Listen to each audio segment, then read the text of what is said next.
안녕하세요. 구약순서 신학 이제 13번째 주 들어가게 됩니다. 요번 13번째 주가 이제 여러분들 좀 강의 내용이 많아서 조금 부담스러울 텐데, 더군다나 지난 시간 잠깐 12번째 주, 13번째 주, 14번째 주까지 과제가 10점, 10점, 10점, 30점 들어간다 그래서 여러분들 부담스러울 텐데, 제가 까먹기 전에 말씀드리면 오늘 요 6번째 주 과제는 이번 주 금요일까지 안 내셔도 돼요. 천천히 다음 주 월요일 14번째 주 강의 시작 전까지 내시면 되니까 너무 부담 갖지 마시고 과제를 좀 천천히 하셔서 이번에 이제 기말 점수에 들어가는 과제이기 때문에 좀 잘 제출해 주시면 좋겠습니다. 좀 여유 있게 따라와 주시고요. 이번 주가 지금 12번째 주까지 이제 밀려가지고 같이 하는 바람에 여러분들 좀 이제 들으셔야 할 양이 많아서 되도록이면 요 13번째 주 강의 지혜 질서 항변은 이렇게 좀 짤막짤막하게 가는 걸로 그렇게 이제 할게요.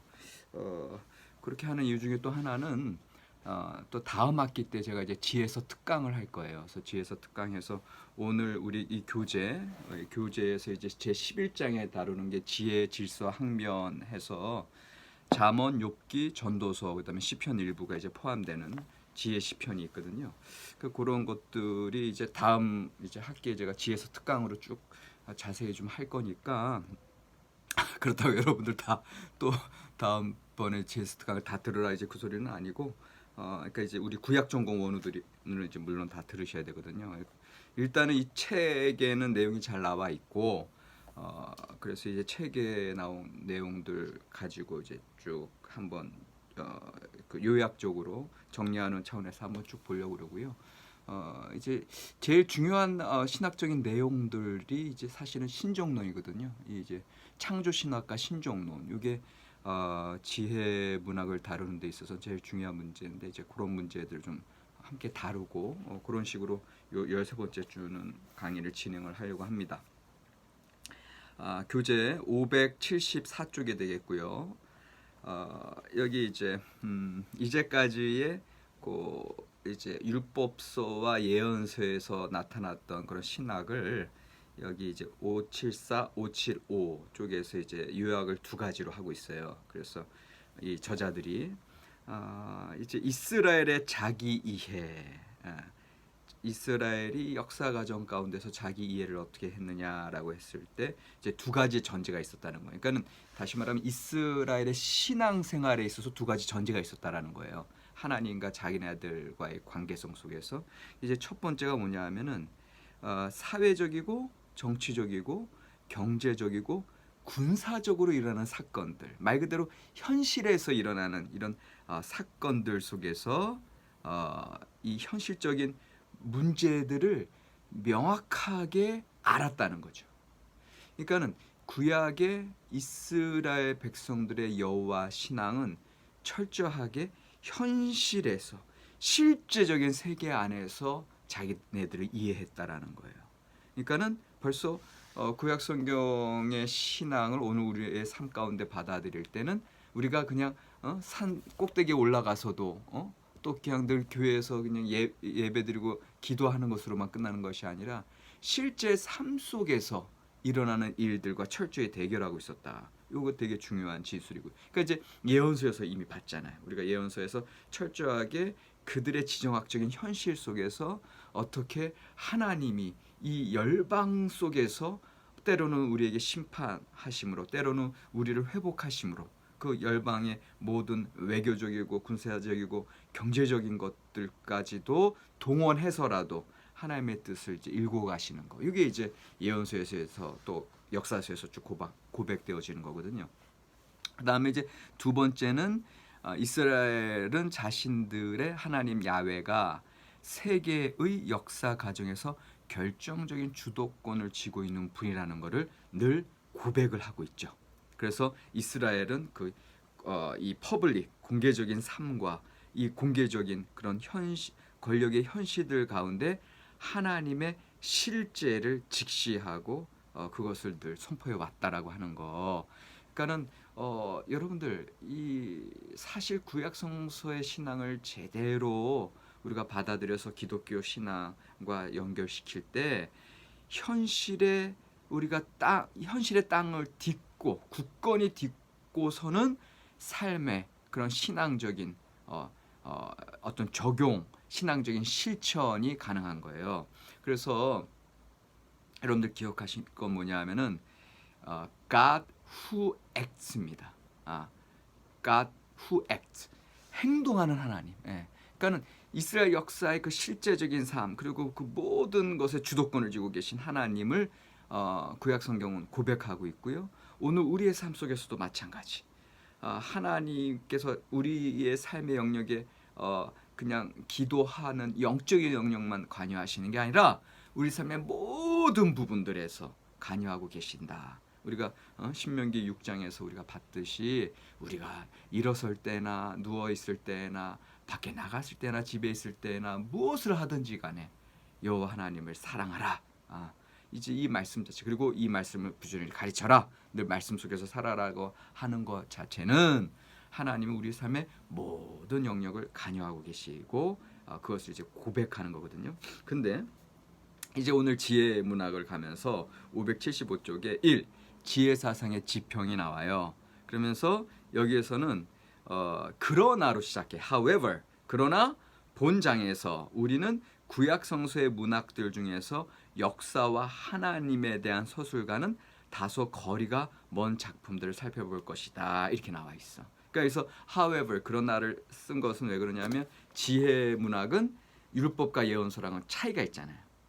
율법과 예언서는 하나님으로부터 받은 말씀이고 하나님의 율법이고 하나님께서 가라사대 여호와께서 가라사대 하나님의 말씀이라면 이제 이 지혜 사상은 사실은 특별한 어떤 계약 사상 같은 것도 나오지 않고 어떤 하나님 앞에 죄된 본질에 대해서 막 고백하고 뭐 이런 것도 안 나오고 그냥 일상적인 삶에서 어떻게 사는 게 행복한 삶이냐 이제 여호와 경외의 사상을 중심으로 그렇게 얘기하고 있잖아요. 그러니까는 기존의 율법과 예언서에서 본 바는 전혀 다른 이야기들이 펼쳐지고 더군다나 지금 방금 저자들이 강조했던 것처럼 이 군사, 경제, 외교 이런 역사성과는 거리가 있는 보편성을 다루거든요. 역사성이라고 하는 건 특정성이거든요.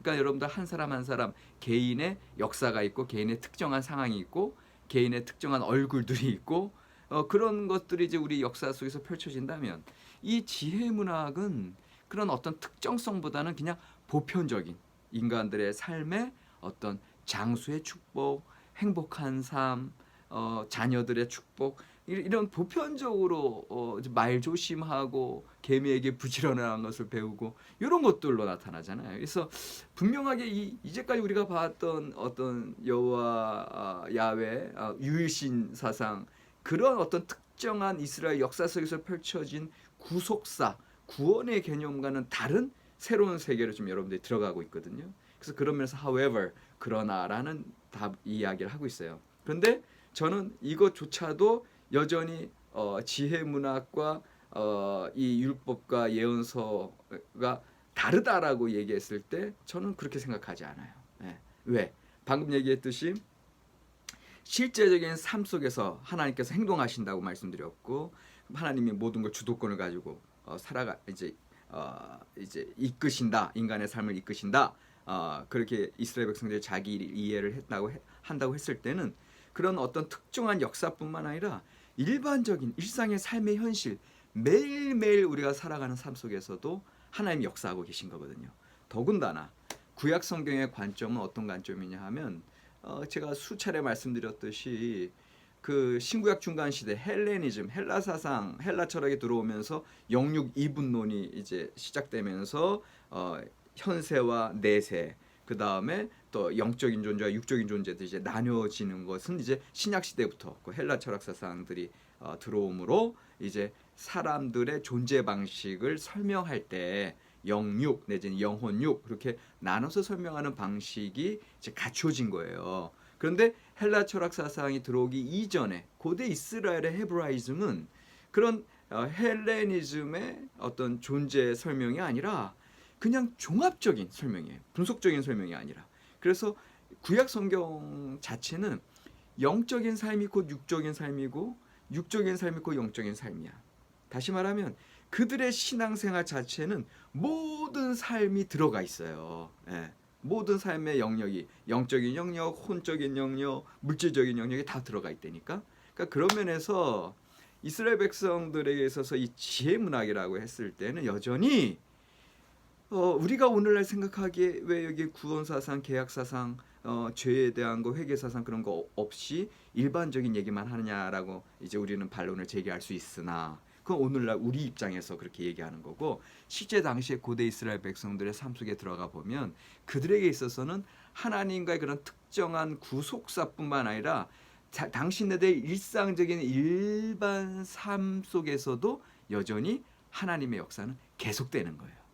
그러니까는 그런 구분이 필요 없다라는 거예요. 이제 폰나드가 율법과 예언서는 위로부터의 말씀이다. 그 다음에 시편이나 이제 그 지혜서 같은 경우는 아래로부터의 말씀이다. 이제 우리 인간적인 어떤 그런 보편적인 삶의 경험들이 고백되는 이제 말씀들이니까. 근데 이런 구분을 굳이 할 필요가 없다라는 거예요. 제 입장에서는. 고대 이스라엘의 이들의 신앙 자체는 그런 특정한 역사적인 하나님의 구원의 역사와 더불어 이들의 실제 현실의 삶 속에서 날마다 이루어지는 그냥 평범한 보편적인 일반적인 삶 속에서도 여전히 그들은 하나님을 고백하고 있다는 거죠. 그러니까 그런 면에서 오히려 이 지혜 문학들 이것이 사실 제가 이제 이따가도 얘기하겠지만 결론적으로 얘기하겠지만 오늘날 21세기의 이런 웰빙의 삶을 일상적인 삶을 살아가고 있는 이 시대에 여전히 우리의 유효한 말씀이고 더 나아가서는 이제 오늘날 같이 코로나와 같은 특별한 삶 속에서 우리가 어떠한 삶의 모습으로 또 새롭게 나가야 하는지 우리의 기존의 신앙에서는 문제가 없었는지 사실은 이 지혜 문학은 우리에게 대안적인 삶에 대한 질문을 하게 하는 거거든요. 왜냐하면 전도서의 어떤 삶에 대한 깊은 통찰이 있고 욥기와 같은 어떤 고통의 경험 속에서의 새로운 하나님, 기존의 인과응보 교리가 설명하지 못하는 새로운 하나님께 나아가려고 하고 그 소리는 뭐냐면 이제 제가 까톡이라는 말을 이제 사용하기 좋아하는데 이제 욥기에서 그 기존의 인과응보 교리로 설명이 되지 않는 하나님에 대해서 욥은 계속해서 신인 법정 소송이라고 하는 새로운 언어와 새로운 방법으로 하나님 앞에 새롭게 나아가는 거거든요. 그래서 어떤 대안적인 신앙을 계속 추구하고 있거든요. 새로운 신학이거든요. 그러니까 이것이 까톡이라는 거야. Godtalk, 까톡. 그러니까 이런 새로운 대안적인 실제에 대한 통찰. 왜? 지금 여러분들 우리가 보고 있고 우리가 지금 지내고 있고 관찰하고 얻어냈던 그런 이 모든 문화적인 과학이 됐든 종교가 됐든 예술이 됐든 이 문화적인 표현 방법은 실제 이 온 우주 세계를 채우고 있는 그런 존재 방식 중에 몇 프로에 해당되겠어요? 다시 말하면 이 100,000에 해당하는 무수한 이 삶의 가능성 속에서 우리가 살아가는 방식, 우리가 옷 입는 방식, 우리가 이제 이게 과학 문명 그 이제 IT 문화 뭐 이제 아이폰 이런 게 대단하다고 하지만 얼마든지 새로운 또한 과학 문명이 또 발견될 수 있는 거고 발명될 수 있는 거고 그러니까 결국은 인간이 누릴 수 있는 어떤 우리가 발견했다고 하는 거 이게 100이나 1000 중에 1도 안 되고 0.001도 안 되잖아요. 무슨 소리인지 아세요? 우리가 하나님 앞에 나아가는 방식도 신앙생활 자체도 지금 우리의 모습이 최선이긴 최선이지만 우리 기독교 신앙에서의 하나님 고백이 다른 종교들에 비해서 하나님 유일신 하나님 앞에 나아가는 최고의 이제 예수 그리스도의 십자가 사건을 통해서 하나님께 나아가는 최고의 모습이고 그 속에서 우리는 생활하지만 이러한 생활의 모습이 아닌 진정한 하나님과 그 욥이 이제까지 귀로 듣기만 해서 눈으로 주를 배움나이다 했을 때는 새로운 경지거든요. 새로 고양된 하나님과의 생생한 만남 체험이고 출애굽기에서 모세가 말이야 그 35장인가요? 34장에서 하나님과 이제 두 번째 돌판 받아 내려올 때 그의 얼굴에 광채가 나가지고 이스라엘 백성들이 이제 헝겊을 그 광채를 감히 감당하지 못하니까 이제 정말 그런 얼굴과 얼굴을 맞대고 하나님을 보는 어떤 그런, 그러니까는 이런 하나님 체험들이 수다하게 그 신비, 그 바울 사도 같은 경우는 7층 7층천, 그러나 그것을 내가 얘기하지 않겠다, 그런 신비 체험들. 그러니까는 어쨌거나 이런 영적인 체험뿐만 아니라 문화적인 어떤 우리의 모습들을, 과학적인 어떤 발견뿐만 아니라 이 모든 것에 있어서 사실은 대안, alternative, 또 다른 대안들이 얼마든지 있다라는 거거든요. 예. 거기에 대해서 새로운 세계를 개척해서 나가는 게 이게 지혜 문학이에요. 예. 기존의 어떤 안정된 교리 추구를, 전통을 보존하면서도 동시에 새로운 차원으로 항변하고 새롭게 통찰력을 가지고 나아가려고 하는 거. 그리고 실제 역사적인 현실, 우리의 문제만의 실제적인 경험의 현실 속에서 문제들 부딪히잖아. 그러면 그럴 때 하나님 도대체 저는 제 하나님의 말씀대로 욥처럼 말이야, 그렇게 충실하게 살아왔는데 왜 이런 일이 있습니까? 라고 이해되지 않을 때 하나님 앞에 솔직하게 항변하고, 지난번에 이제 포로기 신학하면서 얘기했잖아요. Courage to be honest. 솔직하게 하나님 앞에 나아가고, 또 어떤 면에서는 솔직하게 인간적으로, 이제까지는 거룩거룩 신적이고 영적인 부분으로 우리가 신앙생활 해왔다면 이제는 인간적인 이 모습 이대로, 왜? 우리는 우리의 전체가 하나님의 형상 따라 지음받았고 예수 그리스도의 보혈로 구원받은 사람들의 삶에 있어서 그 우리의 삶의 모든 영역을 하나님이 감당하신다 하셨을 때 우리 안에 일어나는 분노의 감정들, 우리 안에 일어나는 어떤 성적인 충동들, 우리 안에 일어나는 어떤 인간적인 부정성들, 이런 모든 것들조차도 하나님 앞에 내어 맡겨야 된다는 거죠. 그러니까 그러한 삶 속에서 하나님께서 우리가 미처 기존의 이 종교적인 박스 안에서만 우리가 생활했던 그 모습이 아닌 새로운 하나님의 역사하심의 세계로 우리를 인도하신다는 거죠.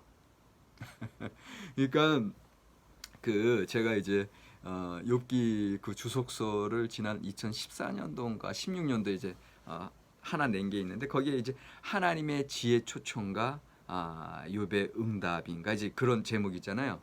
하나님의 지혜 초청과 욥의 깨달음. 예. 예. 이제 거기서도 제가 이제 얘기하고 싶었던 게 뭐냐면, 이런 지혜 문학에서 경험되어지는 하나님은요, 우리를 계속해서 초청을 하세요. 새로운 삶의 차원으로 이제 초청을 하고 계시는 걸 이제 우리가 깨닫게 되거든요. 자, 지금 서론이 길어졌는데 지금 이 13번째 주 짧게 한다 그러면서 벌써 시간이 팍 지나가 버렸는데, 자, 575쪽 지혜사상의 지평. 여기에서 또 다른 형태의 신앙이 존재한다라고 이제 저자들은 얘기하는데, 제가 보기에는 여전히 이제 성격이 좀 특수성과 보편성, 그런 성격만 다를 뿐이지 실제로는 고대 이스라엘의 신앙 세계 가운데 그것이 이제 하나였다. 이제 저는 이제 그렇게 이제 보고 있고요. 그래서 576쪽으로 넘어가면은 여기 보면은 지혜 문학의 5가지 특징을 잘 얘기해주고 있어요. 첫 번째, 지혜 문학은 상당히 세속적인 삶의 경험을 반영한다. 네, 여러분들 잠언서, 보증 서지 말라. 친구 잘 사귀고 악한 친구들 게임에 빠지지 말라. 그냥 지극히 세속적인 삶의 경험이. 그다음에 이제 우리 성경에서는 이제 음녀를 조심하라 표현되어 있는데, 오늘날은 이제 음녀라는 표현보다 이제 낯선 여자라는 이제 표현을 많이 쓰는데, 낯선 여자를 조심하라. 이제 이런 것들 자체는 실제적인 삶의 경험이고, 그다음에 실제로는 그 잠언서에서 다루고 있는 그런 삶의 내용들 자체가 지혜는 말에 대한 거, 돈에 대한 거, 우정에 대한 거, 일에 대한 거, 성에 대한 거, 토지 등에 대한 문제, 이런 모든 문제를 다루고 있단 말이에요. 그러니까는 매일매일의 삶 속에서의 실제적인 일들. 그런데 또 잠언서는 또 뭘 얘기해요? 장수해라. 하나님의 축복이다. 그다음에 부해져야 된다. 여호와 경외하는 사람들 부하고 잘 된다. 형통한다. 이런 얘기 하거든요. 여러분들 이것 때문에 까딱 잘못하면 이제 기복사상으로 흘러갈 수도 있어. 그러니까 좀 약간 물질 위주로. 그런데 여러분들 기억하시기 바래요. 이스라엘 사람들에게 있어서, 고대 이스라엘 다시 얘기해요, 그들의 물질적인 삶은 영적인 삶이고, 그들의 신앙적인 삶은 곧 또 물질적인 삶, 어떤 육체적인 삶과 연관되어 있는 거예요. 그러니까 이들의 어떤 신앙적인 사고의 영역에서는 이들 그 현실의 삶에서 물질적으로, 육체적으로 모든 것들이 강건하고 번영하고 잘 돼야 돼요. 이것이 하나님께서 나와 함께 하신다는 것의 증거라는 거예요. 그러니까 그런 면에서 이제 욥이 가졌던 어려움이 있었던 거지. 욥의 세 친구들이 딱 당장에 볼 때 욥의 모든 재산이 날아가고 자녀들 다 한순간에 몰사당하고 그 다음에 병까지 악창이 머리부터 발끝까지 나. 그러니까 분명히 이거 하나님께 심판받은 증거고 이거 욥의 신앙이 형편없었다라고 하는 증거이기 때문에 욥의 세 친구들이 너 죄지어서 그런 거 아니냐 그렇게 얘기할 수밖에 없었던 당시의 구약 세계의 신학적인 어떤 사고의 지평이 있는 거예요. 그런 가치관들이 있었던 것. 근데 이제 어쨌거나 잠언서는 이제 그런 어떤 물질과 신앙, 영적인 세계, 육적인 세계가 이제 함께 가는. 그래서 이제 삶의 경험들 상당히 세속적인 우리가 보기에 지금의 우리가 보기에는 세속적인 것 같지만 실제는 그들의 삶엔 그게 다였어요. 그거 이제 첫 번째 특징이고 두 번째 특징은 뭐냐면 지혜 문학은 이런 각각의 세속적 문제들이 윤리적인 의의와 윤리적 결과로 채워져 있다고 주장한다. 그래서 매일매일 선택의 상황이 주어져 있고 그 선택의 결과를 예견하고 일상적 삶에 주어진 바, givenness라고 하는 거예요. 이제 이게 상당히 되게 중요한 표현이에요.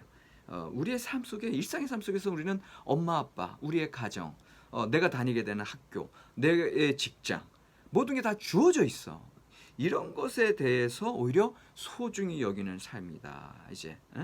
그러니까 지혜 문학의 두 번째 특징은 어떤 윤리적인 특징이 있다. 그러니까 아까 첫 번째 경험적인 특징, 두 번째 윤리적 내지는 도덕적인 특징, 그다음에 세 번째가 지혜 활동은 말의 활동이다. 잘 다듬어진 말을 통해서 그렇게 구약 성서의 지혜 문학은 전개되는데 여러분들 욥기 같은 경우도 봐봐 얼마나 서론과 결론 딱 있고 그 사이에 이제 욥과 세 친구들의 대화가 세 주기로 규칙적으로 사이클을 이루고 쫙 흘러가고 있잖아요. 이런 것들 자체가 상당히 수사학적으로 이 말의 예술이에요. 예. 그것들 잘 배치되어 있고 그다음에 이제 잠언서 같은 경우도 이제 여기 책에서 설명이 되는데 잠언서 1장부터 9장은 아주 신학적 잠언으로 잘 정리가 되어 있고 그다음에 이제 지혜 시편으로 가보세요. 지혜 시편 이제 37편이나 그다음에 제일 대표적으로 이제 119편 시편에서 제일 긴 그 119편 같은 경우도 사실 토라 신앙이면서 동시에 지혜 시편이거든요. 하나님의 말씀을 묵상하는 것에 대한 기쁨과 거기에서 행복을 찾는 거. 그래서 이제 지혜 시편인데 근데 그것들이 다 아크로스틱 배열이에요. 아크로스틱 배열이란 뭐냐면 A, B, C, D 그러니까 A부터 Z까지. 처음 시작이 A로 시작하고 두 번째 구절이 B로 시작하고 물론 히브리어니까 처음 시작이 알렙으로부터 시작하고 알렙, bet, 김멜, 달 해서 타브까지 그렇게 아주 규칙적으로 이렇게 딱딱 배열되어 있어요. 이게 말의 예술이에요. 지혜 문학. 이게 이제 이따가 설명되겠지만 당시의 그 서기관들의 역할, 수사학적인 장치가 너무너무 대단해요. 수사학적이다. 네 번째 지적인 작업이다. 이성적인 작업이다. 넘어가고 다섯 번째가 그럼에도 불구하고 그러면 여기까지 얘기하면 아니 그러면 이거는 뭐 일반적인 지혜 문헌들 다른 종교에도 있고 이 세상의 철학적인 그런 다른 사고 체계에서도 다 나오는 거 아닙니까? 라고 했을 때 이 다섯 번째가 중요해. 578쪽에 지혜 문학의 특징 다섯 번째 지혜 사상은 신학적인 문헌이다. 여전히 theological literature로서 하나님과의 관계성 속에서 나오고 고백되어지는 얘기들이에요. 예. 그래서 여기 보세요. 578쪽에 밑에서 하나, 둘, 셋, 넷, 다섯, 여섯, 일곱, 여덟 번째 줄. 고대 세계 속에서 세속적 사건은 사실상 가능하지 않았다. 왜냐하면 지혜교사들이 관찰하고 반영하고 있는 것은 야훼에 의해서 의도되고 지배되고 유지되는 세계 질서이기 때문이다. 그러니까 그들의 현실의 삶은 곧 하나님의 삶이고 하나님의 세계라는 거예요. 영적인 세계, 신앙적인 세계가 물질적인 세계, 육체적인 세계와 여전히 동일하게 같이 간다는 거예요. 보다 특별하게 지혜 사상이 이 창조 신학, 그 모든 것의 창조주 되시는 하나님의 창조 질서 가운데 우리의 일상의 삶이, 이 세계의 역사가 흘러가고 있다. 이 자연의 원리가 그렇게 흘러가고 있다. 이걸 창조 신학을 얘기하기 때문에 맨 마지막 절에, 즉 이 세계는 모든 영역에서 샬롬을 추구한다. 결국에 가서 창조주는 행복이라고 하는 풍성한 선물을 제공하신다. 여러분들, 창조 신학. 그러니까 왜 잠언서에서 부와 장수와 명예와 이걸 왜 추구하는지 아시겠죠?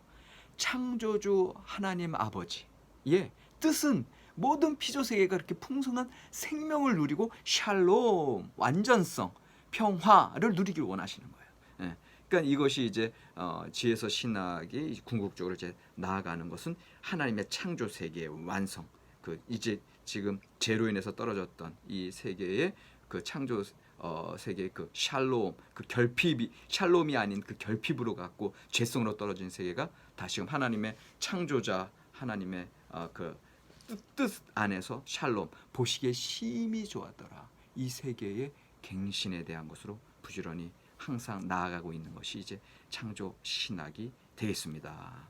그래서 여호와 경외의 신학, 이제 그 창조자 하나님 앞에 야훼를 경외하는 것이 지식의 근본이오늘 미련한 자는 지혜와 훈계를 멸시하느니라. 잠언서 1장 7절의 핵심 주제가 나와 있게 됩니다. 자, 첫 번째 시간 끝났고 두 번째 시간으로 넘어갈게요.